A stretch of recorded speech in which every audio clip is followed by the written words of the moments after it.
Halo semuanya, Assalamualaikum warahmatullahi wabarakatuh.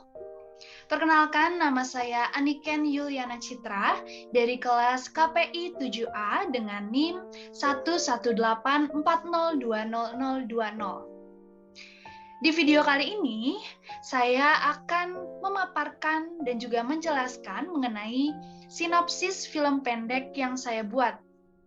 Gak cuman itu, saya juga akan memaparkan mengenai latar belakang ataupun alasan kenapa saya membuat sinopsis film pendek tersebut.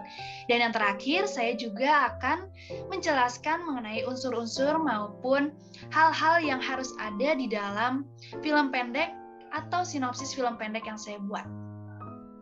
Baik, langsung saja kita mulai. Yang pertama yaitu cerita dari sinopsis film pendek yang saya buat. Saya membuat film pendek ataupun sinopsisnya dengan judul Pawon Simbah. Kisah ini bermula di sebuah desa di Jawa Tengah. Parjo sedang bermain egrang dengan teman-temannya. Kemudian, sang nenek memanggilnya untuk membantu menyalakan api di pawon. Parjo pun pulang dan membantu menyalakan api. Dia memasukkan sabut kelapa ke dalam pawon dan juga kayu bakar. Pawon tersebut sulit menyala karena kayu yang dimasukkan Parjo itu basah. Parjo pun terlihat lelah dan sedikit kesal karena api sulit menyala. Keesokan harinya, Parjo pergi bermain bersama teman-temannya. Ia bermain di dekat sungai. Saat sedang asik bermain, lagi-lagi neneknya memanggil Parjo untuk membantu menyalakan api di pawon. Parjo yang sedang asik bermain dengan temannya dan tertawa pun berubah seketika menjadi murung karena neneknya selalu meminta bantuan Parjo untuk menyalakan api di pawon. Parjo berjalan ke rumah dengan wajah murung. Sesampainya di rumah, seperti biasa, Parjo pun mulai memasukkan sabut kelapa ke dalam pawon dan setelah itu memasukkan kayu. Kali ini api cepat menyala dan Parjo pun terlihat lega karena tidak perlu bersusah payah memasukkan kayu ataupun menyalakan api di pawon. Kemudian, tak lama dari itu, api di dalam pawon pun mati. Parjo mencoba memasukkan kayu lagi dan api kembali menyala. Saat nenek hendak memasak, tiba-tiba api yang tadi dibuat Parjo mati kembali. Parjo pun tampak kesal. Sambil mencoba menyalakan api, ia bergumam kesal. Neneknya pun hanya tersenyum melihatnya. Begitulah hari-hari dilalui Parjo. Tentunya setiap hari ia harus menyalakan api di pawon dan membantu neneknya.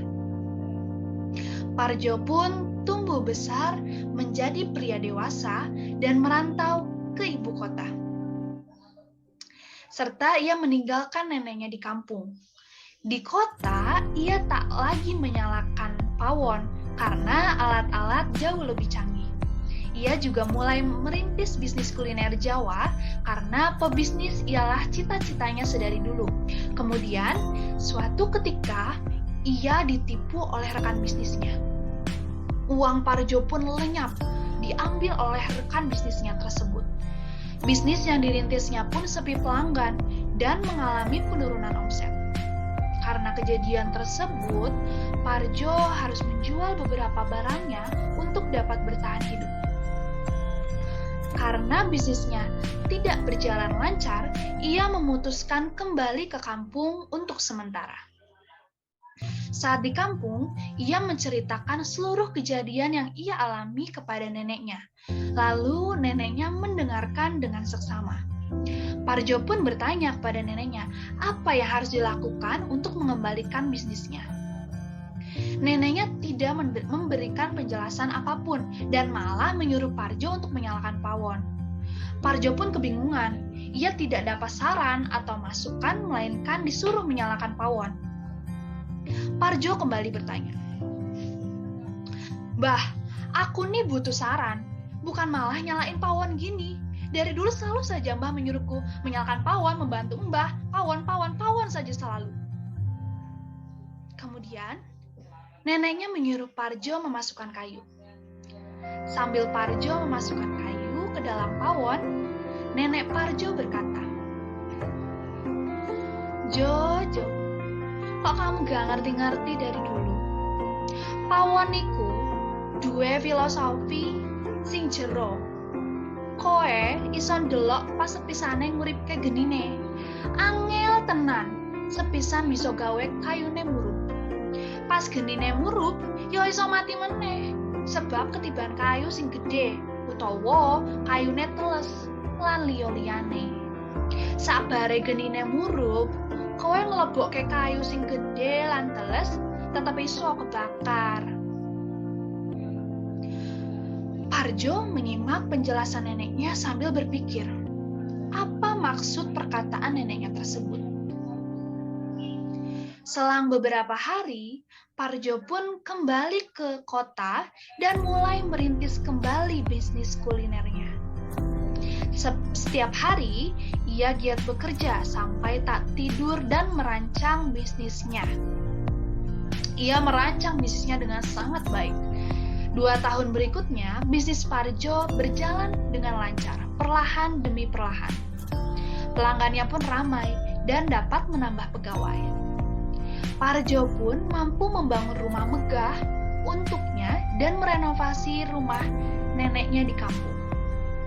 Suatu ketika, ia sedang terduduk dan merenung di rumahnya. Rumahnya itu sangat megah. Ia teringat perkataan neneknya tentang pawon. Parjo pun kini paham apa maksud perkataan neneknya tersebut. Ia juga akhirnya merubah nama bisnisnya menjadi Pawon Simbah. Selanjutnya adalah latar belakang penulisan dari Pawon Simbah. Latar belakangnya ialah saya teringat momen-momen ketika saat kecil berkunjung ke rumah almarhum kakek saya di Jawa. Pada saat itu, saya melihat di samping rumah kakek saya terdapat pawon atau dapur. Kami sebagai orang Jawa menyebutnya dengan dapur dan juga ada tungku di dalamnya. Saya mengenal tungku itu dengan sebutan pawon karena ibu saya menyebutnya dengan pawon. Nah, pawon ini digunakan sebagai alat masak untuk memasak nasi dan juga memasak masakan lainnya. Untuk menyalakannya itu perlu menggunakan kayu bakar dan juga sabut kelapa. Ketika saat kecil saya melihat uwa saya dan juga kakek saya berada di pawon atau di dapur menyalakan tungku tersebut, terlihat unik karena saya belum pernah melihat itu sebelumnya di Bandung. Jadi ketika saya pulang ke Jawa dahulu itu, saya melihat pawon itu sangat unik, sehingga saya tertarik dan terpikir untuk membuat cerita tentang pawon. Lalu kenapa Pawon Simbah? Karena saya teringat momen-momen ketika saya bersama almarhum kakek saya di Jawa, ketika saya mudik atau pulang kampung. Ketika saat itu saya tuh pasti makan bersama dengan kakek saya di meja makan. Ketika makan di meja makan itu, kakek saya tuh selalu pingin nasi yang dari pawon itu, yang dari tungku yang udah dipanasin gitu kan, dipanasin pakai api di pawon. Nah, kakek saya tuh selalu pengen makan pakai nasi itu. Saya bingung, emang apa bedanya sih nasi yang dari pawon, dari tungku gitu, dengan nasi yang dari rice cooker. Ternyata ketika saya mencoba nasi yang dari pawon, itu tuh rasanya beda. Kayak ada yang unik dari nasi yang dari pawon tersebut. Sehingga saat menulis Pawon Simbah ini, saya teringat momen-momen ketika saya makan bersama kakek saya teringat momen pedesaan di Jawa Tengah itu bagaimana, dan juga tentunya saya teringat asap yang keluar dari dapur sebelah rumah kakek saya. Hal itulah yang melatar belakangi saya membuat sinopsis film pendek dengan judul Pawon Simbah, karena saya tertarik dengan suasana tersebut. Melalui Pawon Simbah ini, saya ingin mengangkat budaya Jawa, suasana pedesaan di Jawa. Kemudian juga saya ingin menyampaikan pesan tentang filosofi pawon. Kalau misalnya pawon ini tuh punya filosofi, seperti yang dikatakan neneknya di dalam sinopsis Pawan Simbah. Filosofinya ialah ketika kita menyalakan pawon itu kita butuh usaha atau effort. Nggak bisa kita langsung nyalain, wah langsung nyala gitu kan. Perlu usaha, kadang kita udah nyalain, ternyata mati lagi apinya. Kita nyalain lagi, mati lagi apinya. Ternyata kayu bakarnya basah ataupun sabut kelapanya basah. Jadi sulit menyala apinya. Kemudian kita berusaha lagi menyalakan, belum lagi asapnya yang keluar. Belum lagi kita batuk karena asap tersebut. Sehingga filosofi dari pawon tersebut adalah sama seperti kehidupan. Di dalam kehidupan, kerap kali kita merasakan jatuh bangun. Kadang kita dilancarkan usahanya, misalnya dilancarkan kehidupannya. Kadang juga kita mendapatkan cobaan atau rintangan. Ya seperti halnya pawon tersebut. Kadang mudah menyala, kadang juga mudah mati, gitu kan. Sama seperti kehidupan. Belajar dari menyalakan pawon tersebut, kita pun dalam menghadapi segala cobaan yang ada di hidup ini tuh harus sabar. Seperti menyalakan pawon, harus sabar. Seperti itu. Pesan yang ingin saya sampaikan adalah filosofi tentang pawon.